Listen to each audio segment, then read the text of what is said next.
start. Recently, I have had the opportunity to accompany my friend to a government office in which he got an appointment. I would like to share my experiences in the office. We both went to the office at the start of the usual working hours, but to my surprise, there was nobody to attend to our calls. After some time, a peon came in and promptly requested us to wait for some more time. We were pleased to receive such a courteous response from someone in the office. We waited for an hour for the arrival of the head of the office. After taking the necessary permission, we met him and showed the order of appointment issued by the regional office. He was surprised to see the order and remarked that there was no need for such appointment to be made at this juncture. He also pointed out that he had not made any request for appointment of new staff. At last, after our repeated requests, he sent for the office manager. Immediately came the reply that he was not available as he was deputed on some official purpose to a local bank. The officer requested us to wait till such time the manager arrives and issues the necessary orders. In the meanwhile, we went round the office. It was hardly an hour after the commencement of the office, but we were surprised to see that majority of the staff were not in their seats. We were informed that the staff went out to a canteen for having tea, without which they were unable to commence the work.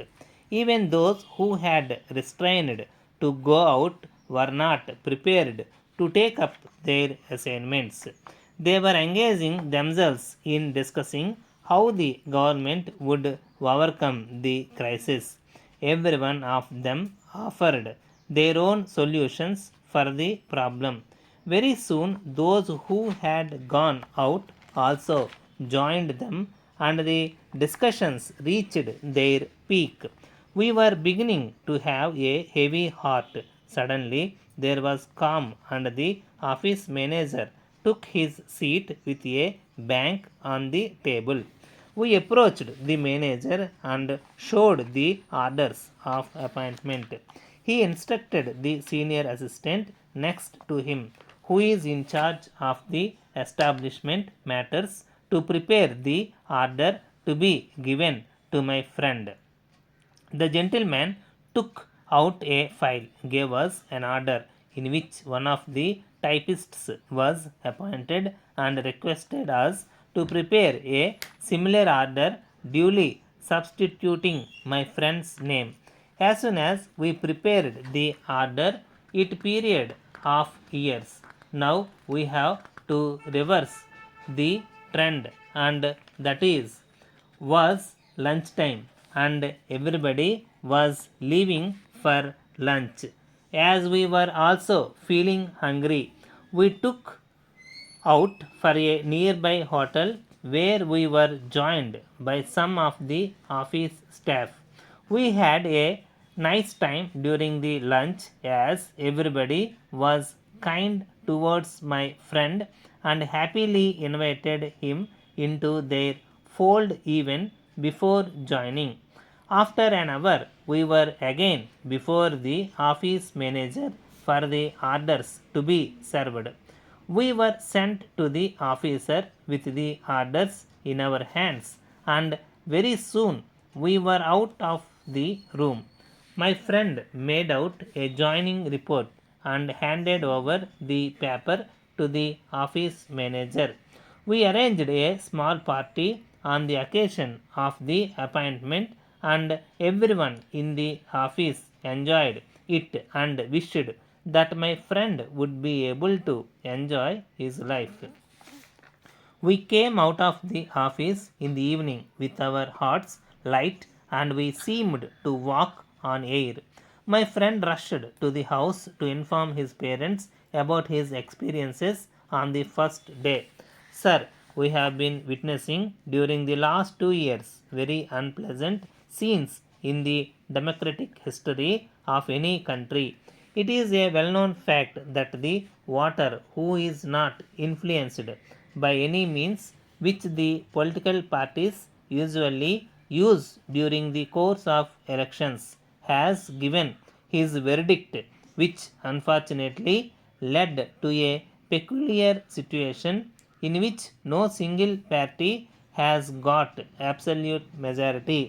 With the result, small regional parties, although they differ in their ideologies, came to a conclusion to join hands on the basis of a common minimum program acceptable to all. All this seems to be only an exercise for the purpose of grappling the power. But the real question here is, what should the elector do in such a situation? He should elect his representative not on the basis of any party affiliations, but on the virtues which the candidate possesses. All these representatives should in turn elect a body to govern the people as well as them. This body should be in office for 2 years and another body takes over the administration. The term of the elected representatives can be 10 years. The rotation system of administration would give the capable members an opportunity to prove their worth. If the voter is vested with the power to recall, the elected will feel the threat and correct his ways. The Election Commission should ponder over this issue and recommend remedial measures